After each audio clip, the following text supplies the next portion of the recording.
Les enjeux de la prépa, c'est justement de mettre à niveau l'ensemble des étudiants pour continuer ensuite le cursus au sein d'un TweetLab, suivant à partir de 2021 les différents programmes. Donc d'abord, c'est bien asseoir les fondamentaux en explorant le dessin, c'est-à-dire vraiment d'apprendre à dessiner, ce qui permet de pouvoir retranscrire visuellement ce qu'on a dans la tête. Donc c'est quand même un des indispensables. Également, c'est ouvrir sur la créativité, c'est-à-dire le pourquoi fonctionne-t-on comme ça et comment restituer une idée sous forme visuelle. Voilà, c'est vraiment ce principe-là. Ce qu'on cherche aussi en prépa, c'est commencer à définir la personnalité des étudiants en termes d'assumer aussi sa personnalité en termes créatifs. Donc, d'où cette importance sur révéler sa créativité, comme on peut le voir.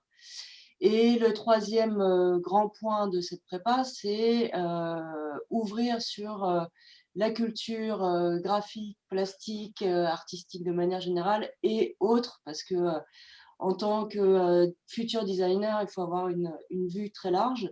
Donc tout le monde n'arrive pas avec le même bagage. Donc l'idée, c'est aussi de recentrer tout ça et d'accompagner les étudiants dans cette démarche professionnalisante pour la suite. Est-ce que tu peux nous donner peut-être des exemples de cours qui se trouvent dans cette classe préparatoire? Oui, bien sûr. Donc, si j'en reviens au point dessin, donc il y a des cours, par exemple, de croquis d'analyse, donc c'est-à-dire qu'il y a par exemple un objet qui est présenté physiquement, les étudiants sont autour et vont dessiner et apprendre à dessiner. Des cours de modèles vivants, à rechercher aussi différentes techniques, élaborer et expérimenter différentes techniques graphiques en termes d'outils. Donc ça peut être passé par l'encre, le dessin, le dessin rapide. Si on parle du modèle vivant, ça peut être des pauses d'un quart d'heure comme des pauses de 30 secondes. Il y a des cours de perspective, par exemple. Donc l'idée, c'est aussi d'apprendre ce qu'on appelle vraiment les fondamentaux en dessin pour pouvoir le restituer. Donc aller au plus proche, par exemple sur cet exemple, on le voit bien sur l'artichaut, par exemple, d'aller au plus proche du réalisme pour apprendre toutes ces proportions, des choses comme ça. Donc, la partie créativité, c'est aussi, par exemple, il y a des cours d'illustration où on va rechercher une personnalité graphique à travers le dessin avec des sujets définis, etc. Ça peut être aussi des cours de volume avec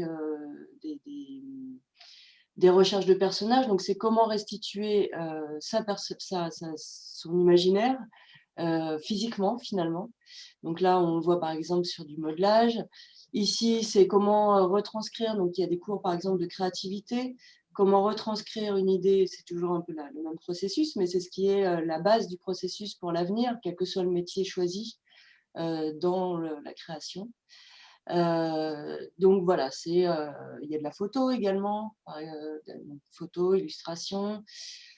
Qu'est-ce qu'il y a? Bon, il y a aussi évidemment des cours plus entre guillemets théoriques dans le sens histoire de l'art, des cours de ce type-là qui sont un complément indispensable au développement des étudiants. Parce que ça permet aussi de créer des références, de créer cette culture graphique et générale qu'on a besoin en tant que créatif.